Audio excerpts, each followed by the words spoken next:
Código Mujeres. Bienvenidos.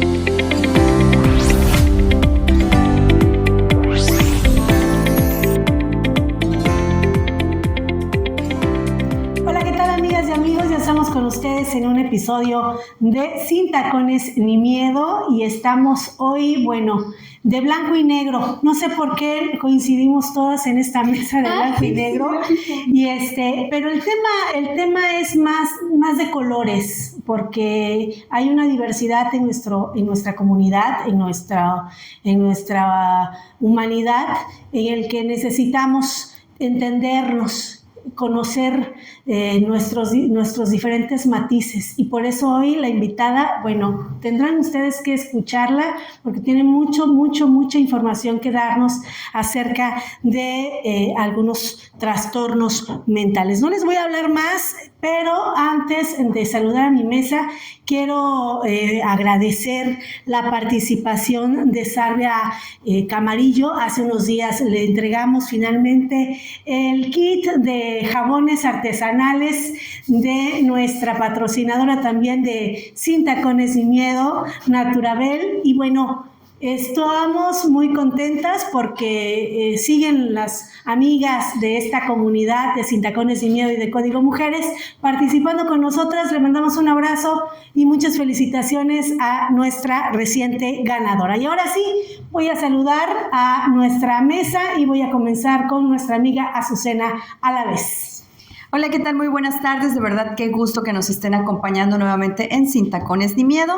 Y pues vamos a irles presentando en un momento más el tema. El tema, claro que sí. También está con nosotros Isabel Cano. Hola, buenas tardes. La verdad, muy a gusto en esta mesa.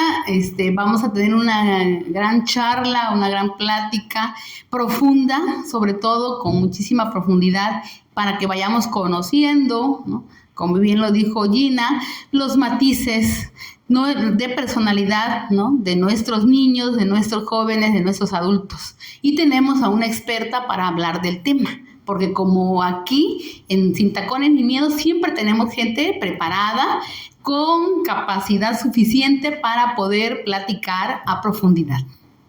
Así es. Y Azucena, cuéntanos, ¿de qué vamos a hablar hoy? Bueno, pues tenemos el tema de autismo, el nuevo reto en la educación y la crianza. Quédese, por favor. Y Isabel, cuéntanos quién Voy a presentar a nuestra invitada. La verdad que es un honor presentarla, a la doctora Ethel Aparicio Mendoza. Ella es psicóloga, tiene maestría en psicoterapeuta gestal, diplomado en neuropsicología, diplomado en tanatología, diplomado en pruebas clínicas, diplomado en autismo y TDAH, entrenamiento clínico de abordaje en autismo, tiene cursos y congresos a nivel nacional. La verdad, bienvenida, doctora Ethel. Es un gusto tenerla aquí con nosotros en Sin Tacones ni Miedo. Muchas gracias por la invitación. Realmente es un honor para mí estar en este momento con ustedes. Y pues estamos abiertos a las preguntas, a las dudas. Hay mucho que platicar sobre este tema y pues será un gusto poder colaborar con ustedes. Gracias, ya le cambiamos la profesión. Es maestra, ¿no? Maestra en psicoterapia gestal. Así es. Muy bien. Pues vamos a dar inicio a esta charla y para hacer más cercana la mesa, quiero hacerte referencia como Ethel, ¿qué te parece? Claro para que que sí. También a quienes nos están viendo y nos están escuchando, pues se acuerden de tu nombre. Ethel Aparicio está con nosotros hoy y quisiera yo hablar acerca de los trastornos de neurodesarrollo, pero sobre todo vamos a delimitarnos al tema del autismo. Sin embargo, hoy podemos decir que ya está visibilizado, ¿no? Que ya correcto. Podemos identificar que hay autismo, que hay TDAH, que hay otros trastornos de neurodesarrollo. Sin embargo, para quienes todavía a lo mejor tenemos la identidad, pero no sabemos a profundidad el concepto, cuántos niveles existen de este trastorno del espectro autista, cómo podemos detectar también las señales del autismo en nuestros bebés, nuestros menores, es, ¿no? Porque a lo mejor hoy ya puedo saber que existe, pero no sabemos si existe en mi casa, ¿no? Si mi bebé está reflejando los rasgos o las características correspondientes. Bueno, adelante. Bueno, hablar de autismo como tal, entra el trastorno dentro de las características de los trastornos del neurodesarrollo. Uh-huh. Y el autismo se puede detectar desde los 6 meses. O sea, aquí es algo muy, muy importante empezar. Hay señales que el bebé empieza a emitir, ¿sí? ¿Como cuáles? Por ejemplo, las señales más recurrentes es el balbuceo, es el seguimiento ocular, que el niño cuando mamá le habla, el niño responde, ¿sí? El balbuceo, si el niño responde cuando hay esta comunicación con mamá, el contacto visual, también si hay este seguimiento, ¿sí? Esas son las primeras señales. Cuando el niño las empieza a tener, estas se van agudizando conforme el niño va creciendo, ¿no? Sin embargo, hay niños que no lo presentan. Entonces, es una variedad. Por eso es muy importante conocer toda la sintomatología, porque hay niños que lo van a llegar a presentar, hay otros niños que no lo van a llegar a presentar a temprana edad. Hay muchos casos que yo he abordado y que llega la mamá, por ejemplo, y dice, es que mi niño tenía contacto visual, balbuceaba, ya tenía 2 o 3 palabras, ya decía mamá, ya decía agua, pero después del año, 2 meses, 3 meses, dejó de pronunciar palabras, dejó de tener ese contacto visual conmigo. Ahora le hablo y pareciera que no me escucha o no me responde, ¿sí? Es ahí cuando nosotros tenemos que empezar, esos son poquitos rojos. Nos está mandando ya el pequeño poquitos rojos que tenemos que poner mucha atención. ¿Qué tengo que hacer yo como papá? ¿Sí? Lo primero que tengo que hacer es buscar una evaluación, ya sea con neuropediatra. Aquí es muy importante que el neuropediatra tenga formación y conocimiento en el autismo, porque hay muchos neuropediatras que lo ven, pero dicen, vamos a irlo vigilando, y a lo mejor a los 2 años puede llegar a quitarse estos síntomas, ¿no? Pero no, estos síntomas se van empezando a agudizar, ¿sí? ¿Quiénes son las personas que tienen que evaluar? Se evalúa con un equipo multidisciplinario. Ahí es muy importante tomar en cuenta. Voy con el neuropediatra dice, a ver, hay estos poquitos rojos, lo mando a psicología. En psicología lo que tenemos que ver es que el profesionista en el área de psicología tenga la formación clínica en esta área. No todos los psicólogos tenemos esa formación, esto es muy importante de tomarlo en cuenta, ¿sí? ¿Por qué? Porque muchas veces podemos decir yo lo diagnostico, pero la pregunta es, ¿tienes el conocimiento? ¿Cuentas con las pruebas clínicas para poder diagnosticarlo? No se diagnostica en una primera sesión, ¿sí? Se hace una serie de entrevistas de observación clínica y muchas veces tenemos que llevar al niño a veces hasta 1 semana de observación para ver si realmente cumple con los criterios diagnósticos que nos marca el DSM-5, para decir, este niño sí cuenta con el diagnóstico o no lo cuenta. ¿Por qué? Porque muchas veces lo podemos llegar a confundir con el TDAH, ¿sí? Ese es otro tema que tenemos que tomar muy en cuenta, porque el hecho de que no me hable, que no me responda cuando yo le estoy hablando, no significa que sean 2 síntomas característicos dentro del autismo, ¿sí? Entonces ahí sí es muy importante tener, ahora sí que el conocimiento para decir, está dentro del espectro, está dentro del TDAH o está dentro del desarrollo global, de retraso de desarrollo global. ¿Qué quiere decir esto?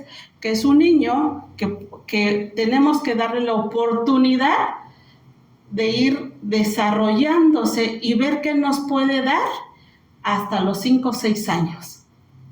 Sí, ahora, no todos los niños con autismo tienen retraso de lenguaje. Hay niños que, por ejemplo, tienen autismo, pero tienen un lenguaje normal.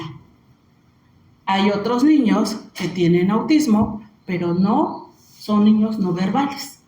Hay otros niños que tienen autismo, pero su lenguaje va a aparecer hasta los 2 años, 3 o 4 años. ¿De qué depende esto? De los factores multifactoriales que hay en el entorno del pequeño. La forma en cómo yo estimulo, la forma en cómo yo comunico, la forma en que busco que ese pequeño empiece a tener esta parte del contacto con los demás niños en su entorno para que empiece a estimular esta cuestión del lenguaje. ¿Qué otra cosa que tenemos que tomar en cuenta? Su nivel cognitivo. ¿Sí? ¿Por qué? Porque no todos los niños con autismo tienen el mismo grado cognitivo.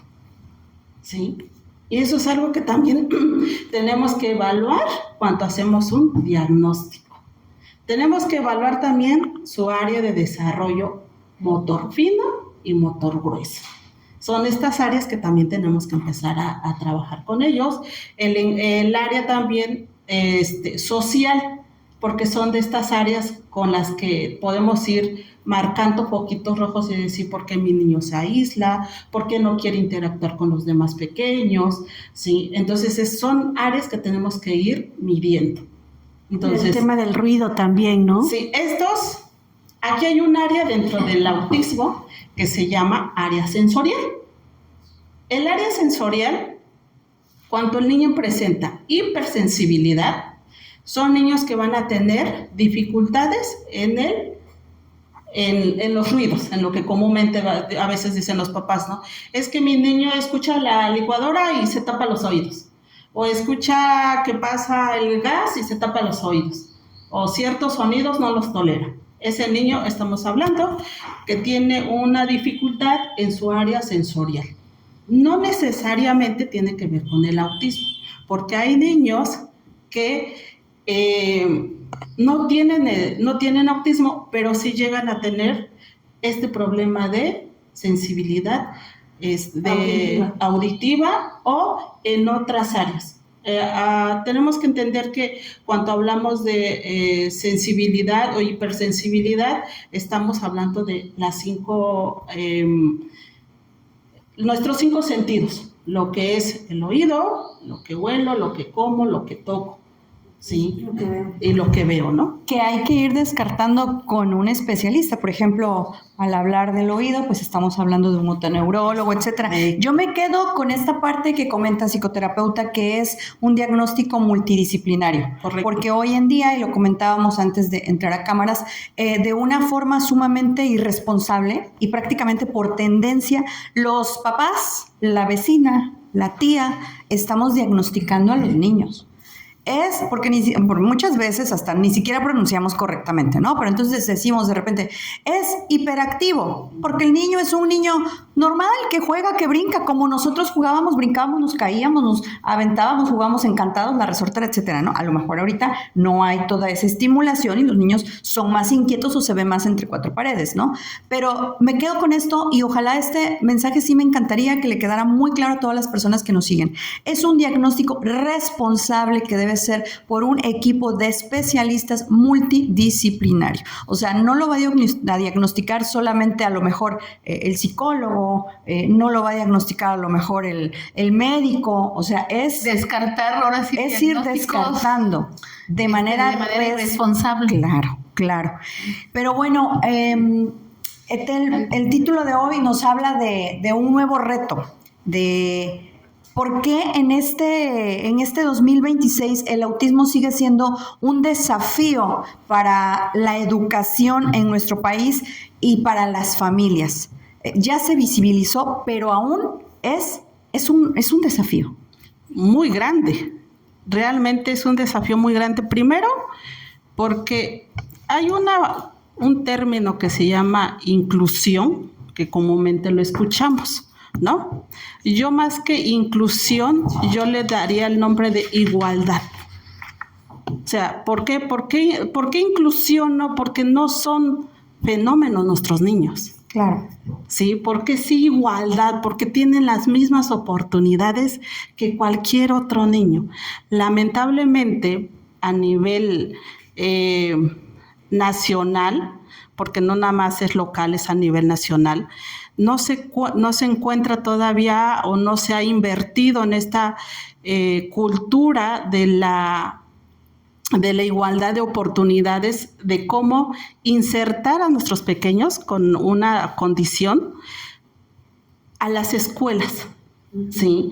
Uno, ¿por qué? Porque las escuelas desafortunadamente no tienen esa preparación. ¿Lo intentan? Sí. ¿Se esfuerzan? Sí. Pero no hay esa inclusión como tal. Si no hay esa igualdad de oportunidades. Por ejemplo, si vemos, nada más no nos vamos tan lejos, si vemos un niño con una discapacidad motora que tenga que entrar con una silla de ruedas, ¿cuántas escuelas cuentan con rampas adecuadas? Claro. Nada más así, de sencillito, ¿no? O sea, realmente ¿cuántas escuelas cuentan con esas características? Ahora, ¿por qué se ha vuelto un reto? Porque efectivamente, aunque ya se viralizó esta situación, estos trastornos, sin embargo, realmente, estructuralmente, las escuelas tienen que tener todo un equipo de trabajo, ¿sí? Ahora, debemos de tomar en cuenta que, por ejemplo, hay niños, hablemos de grados en autismo, por ejemplo, que no todos los niños con autismo pueden estar en una escuela, por así llamarlo, en una escuela, ¿cómo les puedo decir? Normal, por así llamarlo, no me gusta llamarlo así, pero bueno. ¿Por qué? Porque va a depender del nivel cognitivo del pequeño. Eso es muy importante. ¿Y dónde vemos eso? Cuando hacemos una evaluación integral. Cuando decimos, por ejemplo, un niño con autismo que no sea verbal, ¿qué escuela lo va a admitir? Tienen los conocimientos. Ahorita, por ejemplo, hay muchas plataformas, ¿sí? Que si las escuelas tuvieran esa preparación, dirían, ¿sabes qué? Yo tengo este equipo. Y este equipo es el que va a apoyar a tu pequeño. Pero no lo hay. O sea, se necesita realmente mucha inversión, ¿sí? Entonces, hay niños, por ejemplo, que tienen autismo, pero tienen una combinación también con otro trastorno que puede ser de tipo mental, retraso mental. ¿Cómo incluyes a este pequeño a un grupo escolar? A veces no se puede, aunque exista la intención, aunque querramos, no se puede, ¿sí? Entonces, hay niños que obviamente sí tienen todas las características y son aptos para ir a las escuelas. Pero muchas veces, ¿qué implica también? Un compromiso por parte de los papás, un compromiso por parte de las escuelas. ¿Qué tengo yo que poner? Por ejemplo, si yo admito 2 o 3 niños con autismo, hablemos de un grado 2, 3, ok, dentro de mi escuela debo de tener un área de tipo sensorial, que es el que me va a permitir que cuando mi niño se desregule, ¿por qué? Porque pues obviamente si tiene esta condición de la hipersensibilidad, va a haber hay muchos factores estresantes a su alrededor que van a necesitar un espacio donde ellos puedan canalizar todo ese estrés. La pregunta es, ¿qué escuela se los va a brindar?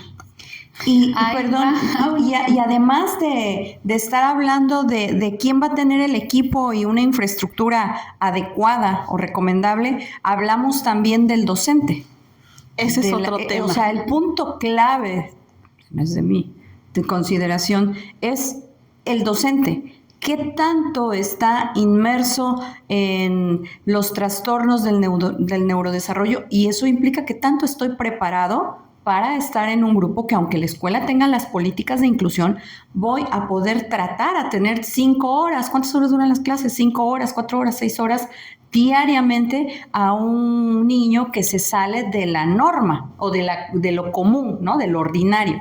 O sea, ¿qué tanto estoy preparado? ¿Qué tanto tengo la disposición? Porque pongámosle a la educación lo que es. Muchas veces, en muchas áreas, ya la vocación no es como antes. De pronto ya no quieres ser maestro porque quieres atender niños. De pronto dices, yo quiero ser maestro porque quiero mi placita, va a ir bien. Quiero cobrar cada 15 Pero a mí los niños, la verdad, me caen gordos, ¿no? Puede ser, o sea, puede ser, claro. Y entonces cuando te enfrentas a esto con una situación sumamente actual de los trastornos del neurodesarrollo, se complica más el panorama. Sí. Etel, en el sistema educativo, ¿no?, que vivimos en México, ¿cuáles son los principales obstáculos que enfrentan las familias que intentan integrar a un menor, ¿no?, en la escuela pública frente a una institución de carácter privado? ¿Cuáles son estos grandes retos? Porque lo vemos, y ahorita lo decía Azucena, el hecho de que el maestro no esté preparado, el maestro no tenga vocación, el maestro no tenga empatía y califica o evalúa a todos parejo. ¿Cuál sería aquí tu comentario con respecto a esto? Pues en este sentido, lo que han optado muchas escuelas privadas, que es lo que yo tengo conocimiento, a nivel nacional y a nivel local, es que les piden a los papás que el niño con autismo grado 2 lleven a una maestra sombra. ¿Sí? Esto es como un común denominador que se está haciendo ahora, ¿no? Digo, sí es necesario en algunos casos. Vuelvo a repetir, no en todos. ¿Cómo voy a determinar si mi pequeño necesita este acompañamiento de maestro sombra? Nuevamente volvemos a esta parte. ¿Cómo es el diagnóstico y cuáles son las habilidades de desarrollo que tiene ese pequeño? Si considero que lo que yo les mencionaba hace un ratito, ¿no? Si este pequeño, por ejemplo, tiene autismo, pero también tiene TDAH y también tiene un problema cognitivo, pues es candidato a tener una maestra sombra, sí o sí.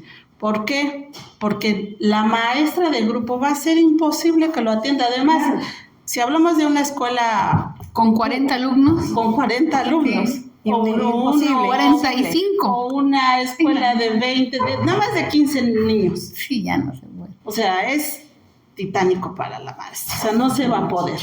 Sí, entonces, ahí sí requiere del apoyo de las funciones de la maestra sombra, que pueda ir acompañando, no resolviéndole al niño, acompañando al pequeño para que este pequeño pueda desarrollar o ir medianamente alcanzando los objetivos escolares. ¿Sí? Sin embargo, también tenemos que tomar en cuenta que las escuelas tienen que invertir en la capacitación de sus maestros y los maestros al mismo tiempo tienen que empezar a formarse en estos temas, ¿sí? Conocerlos como lo que es el autismo, TDAH, problemas de aprendizaje, dislexia, disgrafia, discálculo, son infinidad, pero que tienen que conocer del tema porque es a lo que se enfrentan día a día. O sea, ese es su pan de ahora sí que van a ir viendo todos los días, ¿no? O sea, tengo un niño con problemas de matemáticas, no se aprende las tablas de multiplicar, no sabe sumar, no sabe restar, y muchas veces decimos, es una cuestión de actitud. No, es un problema de aprendizaje que tiene que ver con algo que se llama discalculia. ¿Sí? Pero como no sé lo que es eso, pues simplemente digo, es que ese niño no quiere aprender, no le interesa. ¿Sí? Y estoy hablando de un niño dentro del parámetro normal. Ahora, si yo como maestra no conozco qué es el autismo, no conozco sus síntomas, no conozco cómo es el niño, entonces, ¿cómo voy a trabajar con ese pequeño? Es imposible. Y tan solo, por ejemplo, un alumno uno, imagínate 2, 3 ya diagnosticados con, por ejemplo, TDAH, y generan, pues si hay un conflicto muchas veces de conducta con el resto, con los otros 30 alumnos o con los otros 15 alumnos, y si la maestra no sabe tratar con los niños y con las niñas de TDAH, pues cómo va a saber manejar una situación en la que están todos inmersos y está generando pues confrontación incluso con sus otros compañeros y compañeras, ¿no? Y no solo queda en ese nivel, también traspola esta cuestión familiar, porque muchos papás muchas veces al no conocer también sobre el trastorno, sobre esta condición, pues dicen, no, ¿por qué está este niño acá? Sí, a veces la misma sociedad somos crueles y a veces rechazamos. No queremos que otros niños vengan al espacio de los hijos, ¿no? Entonces, sí, es esa parte donde tenemos, por eso decía yo, hablar más que de inclusión es una igualdad, ¿no? De oportunidades, pero que todos tenemos que empezar a mirar a este pequeño o a esta pequeña, no con un diagnóstico, no a través de un diagnóstico, sino lo que es, él es María, él es Juan, él es Pedro, ¿sí? Que tienen la misma igualdad que todos los demás, que sí tiene sus particularidades, sí, pero que se puede acompañar, también se puede acompañar, pero eso va a depender mucho de la apertura institucional, del compromiso pedagógico de cada uno de los maestros y también de los papás, ¿no? Eso te iba yo a comentar, Etel. Efectivamente, en muchas ocasiones el psicólogo, el orientador, pues hace su diagnóstico, lógico. Todavía podríamos hablar de un diagnóstico primario, porque para eso lo tienen que remitir con especialistas, ¿no? Sí. Con un grupo multidisciplinario. El asunto está cuando los padres rechazan y no quieren aceptar, porque yo me enfrenté en muchas ocasiones como directivo del plantel, donde los docentes, la orientadora me decía, oiga, direct, fíjese que pasa esto y esto, pero los papás no quieren. Y no dicen que su hijo es normal, que su hijo es flojo, su hijo es burro, que le debo poner mayor empeño o que los maestros lo deben atender mejor. Ahí, ¿cómo le podemos hacer? Porque también es eso, ¿no? De que no nada más es los maestros den, ¿no?, parte de su compromiso, sino que también la familia se comprometa en llevarlos a, pues ahora sí, a que sí se les haga un diagnóstico amplio. Fíjate que a mí me ha tocado en lo personal muchas veces emitir un diagnóstico. Y lo que yo me topo es esta parte de algunos papás, pues es doloroso, ¿no? Para empezar, es doloroso. A nadie le es fácil decir, tu hijo, tu hija tiene este diagnóstico, ¿no? El primer proceso es el proceso de la aceptación. Y muchas veces este proceso de aceptación lleva un tiempo. Y los papás, pues lo primero que hacen es la negación, ¿no? Voy a ir a buscar acá, a lo mejor él se confundió, tal vez me dijo otra cosa, pero ya cuando el papá hace todo un viaje y en ese viaje encuentra que a donde fue le dieron el mismo diagnóstico, termina aceptándolo, ¿sí? Y ahí vemos unos papás realmente comprometidos, que buscan el apoyo terapéutico, buscan cómo apoyar a sus hijos a nivel escolar, y en otras actividades. Pero también nos encontramos papás que les cuesta mucho comprometerse. Y muchas veces cuando el papá no se compromete, para el hijo es más difícil lograr alcanzar un desarrollo más competitivo.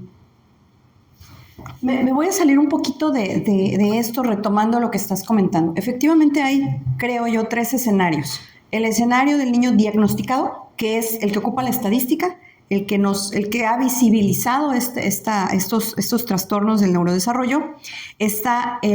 Entonces es el niño atendido, diagnosticado, con el acompañamiento y sufrimiento de los padres, porque hay que decirlo, también es un sufrimiento en lo que adaptan, en lo que tienen que sufrir muchas veces el rechazo, a veces de la propia familia, el rechazo de la sociedad, etc.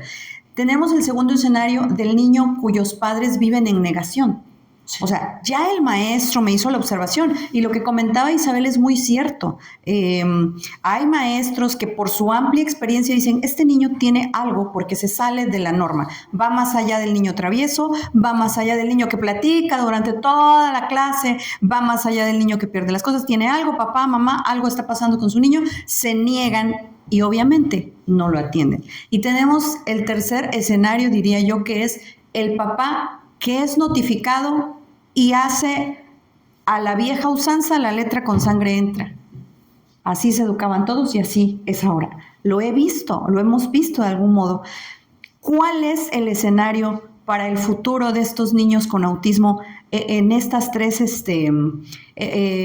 cuál sería el futuro de estos niños en estos tres escenarios que te comento? ¿Cómo le va a ir a un niño autista en su vida adulta cuando fue un niño sí diagnosticado, pero que fue negado, que incluso hay padres que se niegan, cuando ya les dan medicamentos se niegan, porque va contra sus creencias, porque muchas veces como papá entras en esto que comentabas de la negación, entonces empiezas a inventar cosas y curas alternativas y demás, ¿no? ¿Y cómo le va a ir al que dice el papá, la letra con sangre entra? Y es que no aprendió, cuero, ¿no? Pela, o como dicen, y así se van. ¿Cómo va a ser su vida de adulto? Mira, los niños que son diagnosticados a tiempo, los niños que son acompañados por papás, que van a terapia, realmente el pronóstico de desarrollo es muy bueno.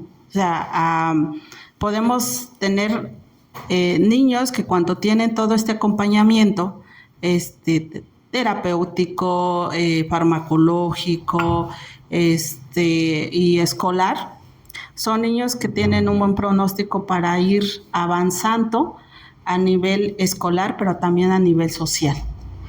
¿Qué sucede con los niños cuando los papás se niegan a aceptar un diagnóstico? Realmente empezamos a ver que ese niño, sus capacidades que tenía que desarrollar, pues a lo mejor sí los logra, ¿no? Pero en más tiempo, ¿sí? Y son niños que cuando van creciendo y se van volviendo adolescentes, adultos, pues simplemente como yo he tenido la experiencia de trabajar diagnosticar en muchos casos a mujeres y a hombres en edad adulta, ¿sí? Con autismo, y dice, es que lo que usted me dice es lo que yo viví de niño, pero a mí nunca me dijeron que tenía yo autismo. Lo vengo sabiendo desde ahorita y ahora puedo entender por qué me aislaba, por qué no me gustaba ir a fiestas, ¿sí? Entonces, ellos crecieron siendo los raros y no sabían por qué, ¿sí? Entonces, ¿cuál es el pronóstico entre uno y otro? Pues obviamente va a depender mucho del acompañamiento que se les dé. Cuando hacemos un acompañamiento adecuado, el pronóstico es favorable. Cuando no hay un acompañamiento adecuado, pues obviamente va a ser más difícil para ese pequeño. Y si a nivel social tampoco entendemos qué es lo que sucede o no conocemos sobre el tema, pues lo volvemos mucho más complicado, ¿no? A veces los papás, puedo entender esa parte también de los papás porque es doloroso y es difícil. Decía una mamá en una ocasión, es que yo quiero ir a una fiesta, pero yo no puedo ir por mi hijo. ¿Por qué? Porque mi hijo, cuando está el sonido, cuando está la bulla, se me pone mal y pues entonces yo tengo que quedarme en casa. Entonces los papás en muchos de los casos también hacen un sacrificio porque no pueden exponer a ese pequeño si todavía no ha logrado desarrollar esas habilidades que le permitan estar en espacios abiertos o con tantos distractores, ¿no? Ambientales. Claro. La crianza de un hijo con el espectro autista exige, ahora sí, un desgaste emocional tremendo, ¿no? Tanto económico como físico, emocional, porque que no decimos, no lo aceptan o lo aceptan y pues tienen que empezar la ruta de trabajar, ¿no? Con especialistas y todo eso, pues son costos o presupuestos muy elevados. ¿Cómo pueden los padres asumir este reto sin descuidar su propia salud mental? Porque pues al final, ¿no? Impacta, como bien lo decías, de que la mujer, la mamá, pues quiere salir, ¿no? También tiene deseos de divertirse, pero pues no lo puede hacer porque tiene que cuidar a su hijo. ¿Cuál sería, no? Y también no nada más afecta a la mamá, afecta al padre, a los hijos, así a la familia completa. ¿Cómo pueden los padres, ahí? Pues aquí es bien, aquí, perdón que te interrumpa, aquí es mucho cuidar su salud mental y emocional de los papás, es decir, buscar tiempos, buscar el apoyo también de familiares, ¿no? En qué momento yo, papá, me puedo quedar un rato con el hijo mientras tu mamá te vas a la estética, te vas a tomar un cafecito. A ver, ahora me toca a mí cambiar o turnarse, ¿no? Administrar el tiempo. Administrar el tiempo. O si en un momento dado quieren salir los dos, pues buscar el apoyo a lo mejor de un familiar, sí, de un amigo, de un vecino, de alguien que pueda tener ese apoyo y ese acompañamiento, ¿no? Es muy importante que las familias se den ese espacio. ¿Por qué? Porque en la medida que ellos estén bien emocionalmente, van a poder contener a sus pequeños. En el momento que haya una quema emocional, difícilmente van a poder contener ese pequeño. ¿Por qué? Porque si el papá está desgastado, la mamá está desgastado y el niño empieza con una crisis, pues se vuelve el caos, ¿no? Sí, y hay muchos matrimonios, se rompen, efectivamente. Se dan muchos matrimonios que se llegan a romper precisamente porque no hay ese diálogo, no hay ese espacio también de buscar apoyo, de decir, a ver, ¿cómo me estoy sintiendo? ¿Cómo te sientes tú? ¿Qué vamos a hacer con esto, no? ¿Qué alternativas tenemos? ¿Cómo poder descargar lo que me está generando toda esta situación? Entonces aquí sí es algo que yo les puedo recomendar es que se vayan turnando, ¿sí? Que busquen el apoyo de un familiar, donde ellos puedan tener también un espacio para ellos. De esa manera, cuando un papá está bien emocionalmente, puede contener a su pequeño. Cuando un papá está muy desgastado emocionalmente, va a ser muy difícil que los puedan ir acompañando. Incluso aunque no tuviera una condición, o sea, los hijos son muy absorbentes. Y si no está uno pues con ese desfogue constante de sus propias situaciones emocionales y mentales, pues difícilmente va a poder estar el papá o la mamá para los hijos. Sí, eso es vital. Vital que mamá, papá tengan un espacio para sí mismos, para que de esa manera me recargo y estoy aquí contigo. Hacer equipo. Definitivamente. Y ser incluyentes también entre los hijos, porque luego también se sienten unos más atendidos que otros, ¿no? Unos más favorecidos que otros. Fíjate que acabas de tocar un punto muy importante. ¿Qué pasa con los hermanos? A veces dejamos de un lado a esa parte, ¿no? Y papá y mamá se enfocan tanto en el niño con una condición que dejan de ver a los demás. Y eso es algo que no tiene que pasar. Al contrario, tenemos que ir incluyendo a los hermanos, explicarles lo que está pasando para que el hermano pueda entender también la dinámica en la que van a trabajar. Y cuando se hace un equipo, realmente las respuestas son más favorables. Exacto. Y bueno, dentro de esta dinámica, dentro de estas actividades entre parejas, entre padres con el hijo con una condición, en este caso con el espectro autista o el Asperger, que también forma parte ya del autismo o se considera parte del autismo. En esta situación donde hay aparte otros hijos, ¿cuál es la forma de disciplinar y de comunicarse dentro del hogar con los críos o con los hijos y las hijas, y también donde haya esa comprensión, como tú bien lo decías hace un momento, ¿no? Platicarles, externarles la situación, que sea no es una problemática, pero sí es una situación en la que todos se deben estar inmersos, ¿no? Fíjate que aquí es bien importante, yo lo que he visto y observado en 10 años de experiencia trabajando con niños con autismo, es que cuando los papás reciben un diagnóstico, aquí es muy importante decirles que no a la sobreprotección. ¿Por qué? Porque una de las cosas con las que comúnmente pasa con los papás es que cuando tienen un niño con una condición, hacen esto. Hay una sobreprotección. Obviamente se entiende porque es esta parte del miedo, del discriminación. Exactamente, ¿no? O cómo lo voy a acompañar en este desconocimiento, ¿sí? Entonces, sobreprotejo de un lado y desprotejo del otro lado cuando hay otros hijos de por medio, ¿no? Entonces, ¿cuál es una educación parental favorable? El hecho que tenga una condición no significa que el pequeño no pueda hacer ciertas cosas. Le tienen que ir enseñando al igual que un niño sin una condición, ¿sí?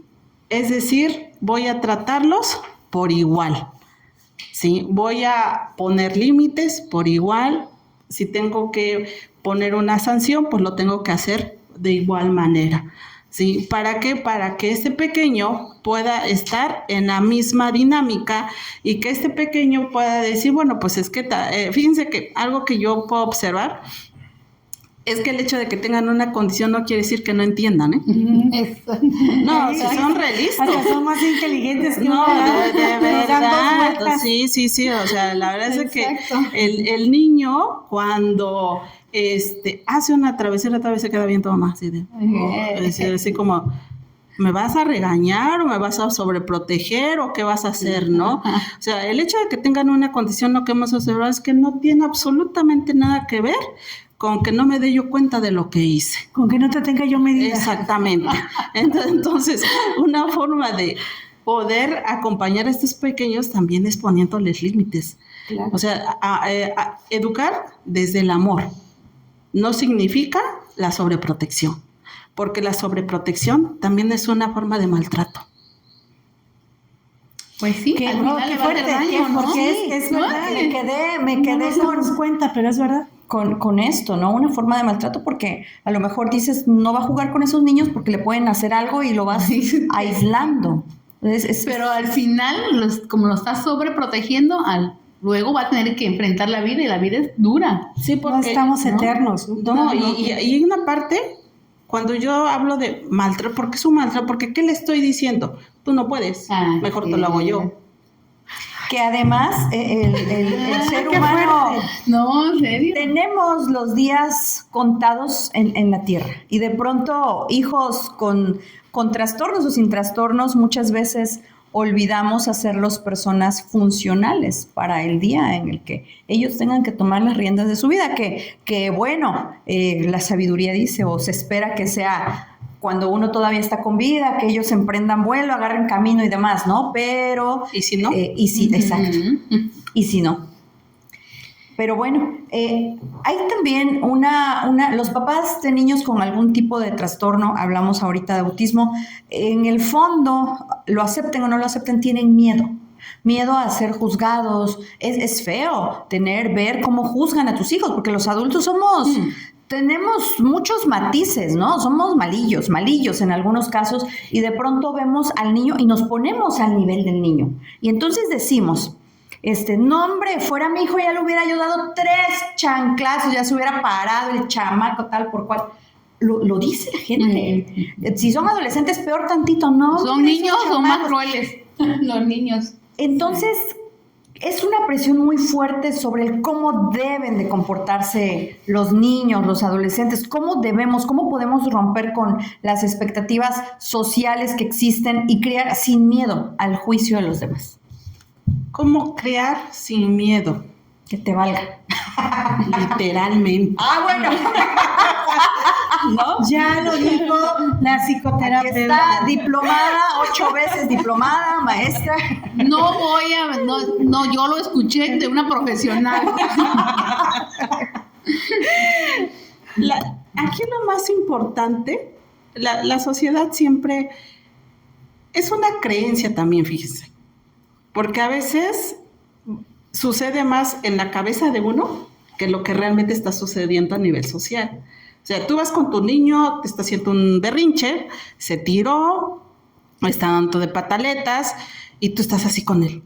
¿Qué va a decir? Es que si pasan y me van a juzgar. O sea, todo eso que te estás contando no viene de afuera, viene de adentro, ¿no? Porque a lo mejor la persona pasó, vio al niño, porque a lo mejor le llamó la atención, pero no te está viendo a ti como mamá.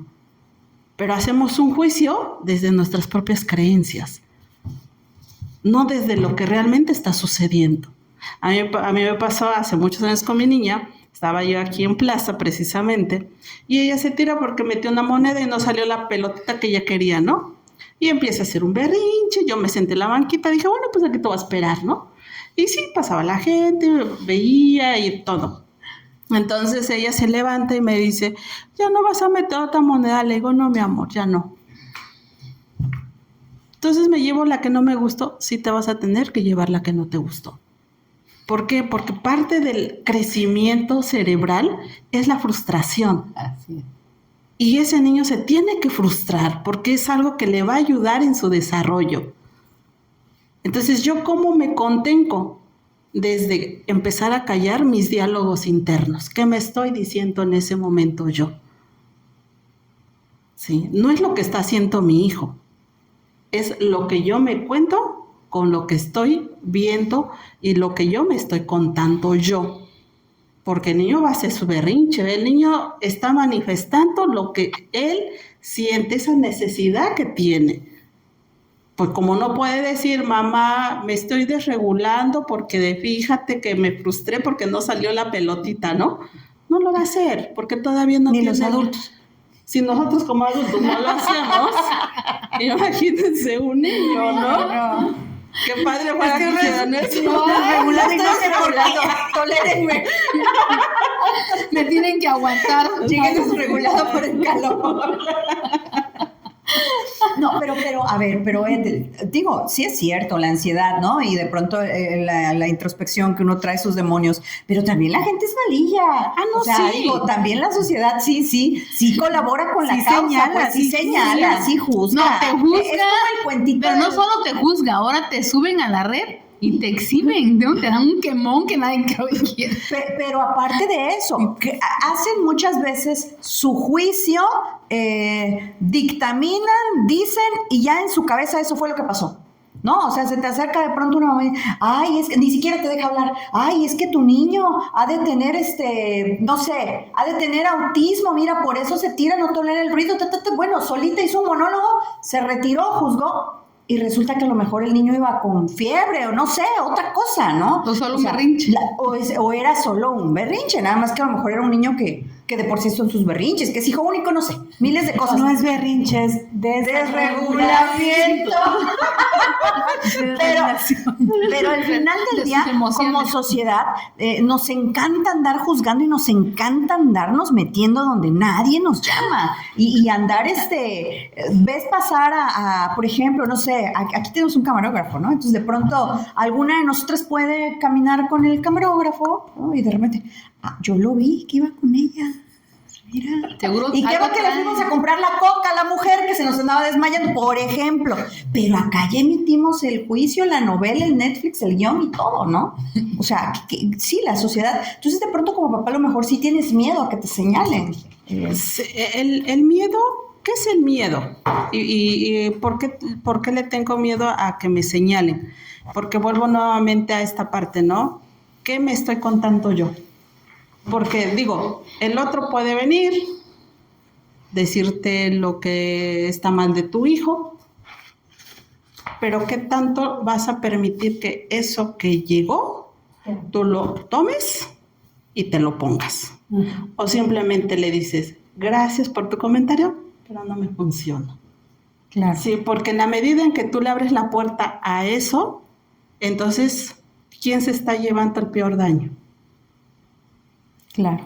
¿No? Para cerrar este programa, la verdad que súper interesante. Creo que nos llevamos muchísima información que hay que analizar y hay que poner en marcha, porque no solamente es tenerlo ahí, ¿no? Sino también ponerlo en marcha.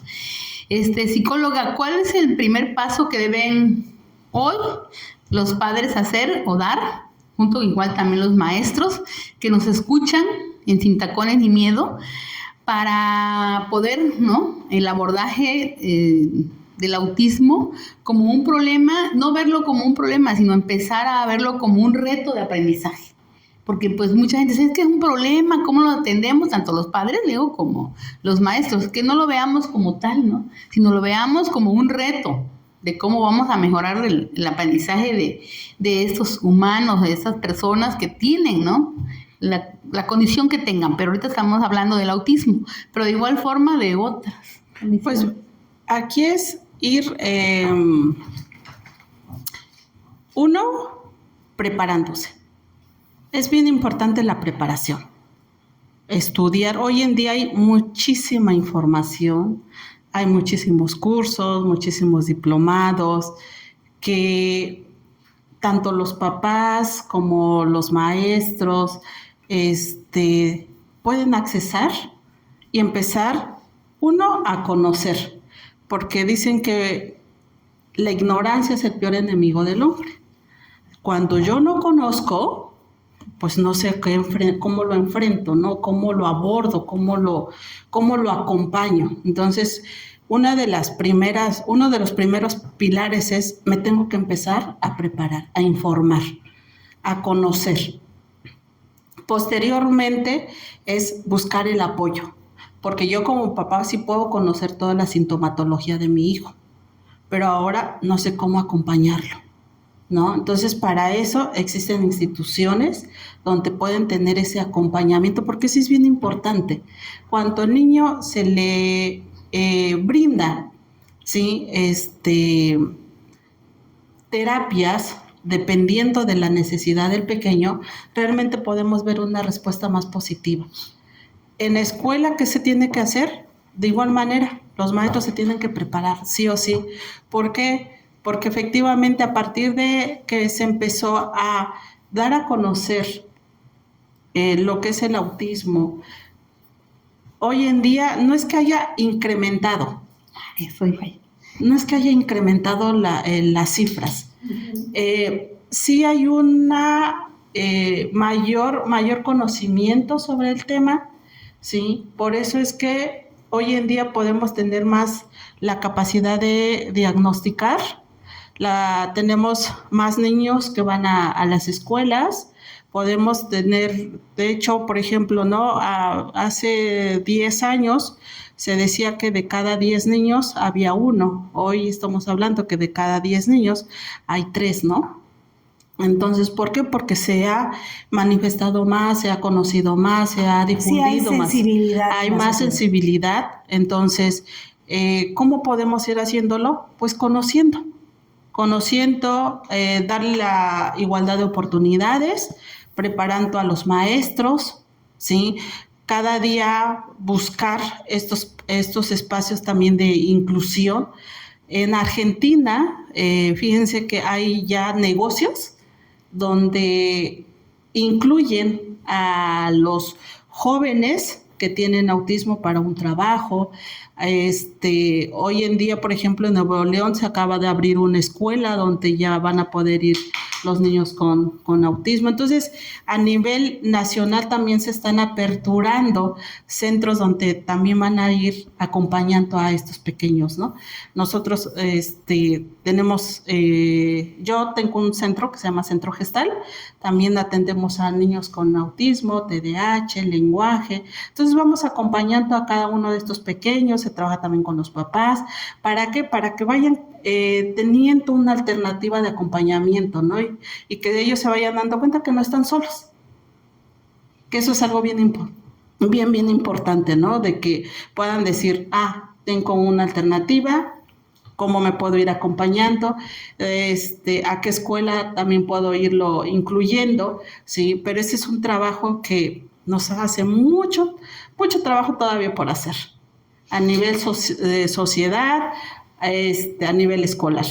Podemos poner tu teléfono para Claro que sí. Quienes nos vean y nos estén escuchando también y estén interesados en conocerte más de cerca, pues puedan tener ahí el contacto contigo. ¿Y en dónde estás ubicada? Estamos ubicados aquí en la avenida Francisco y Madero, Colonia María Eugenia, enfrente de Grúas Romero. Se llama Centro Gester. Ya tenemos más de 10 años trabajando ahí. Pues ahí está, y vamos al mensaje final, comenzando con Azucena. Pues muchísimas gracias. Yo me quedo con 3 cosas. La primera, si usted sospecha, algún maestro de grupo le hizo un comentario, o usted ve por ahí algo que se sale de lo común, de lo ordinario, diagnóstico multidisciplinario y acuda con especialistas preparados. No nada más no son enchiladas, hay que acudir a donde debe uno de ir, y de verdad pues son nuestros hijos lo más valioso, hay que buscarle y descartar como debe de ser. Y por favor, usted, si se dedica a otra cosita, no ande diagnosticando niños ajenos ni a los suyos, porque también tenemos eso.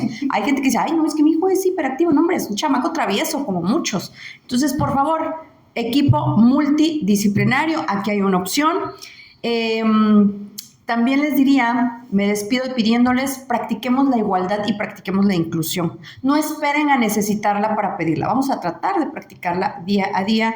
Y por último, pues me quedo también con lo que decía Ethel, pues que nos valga. Usted atienda a sus hijos, atienda a su esposo, atienda a su familia, atiéndase a sí misma y que el mundo gire. Vamos a quitarnos todo eso que traemos en la cabeza y no luego va a andar desregulando por tanta presión que se mete uno mismo por querer andar estando en todo menos en misa. Entonces me quedo con eso. Gracias por acompañarnos.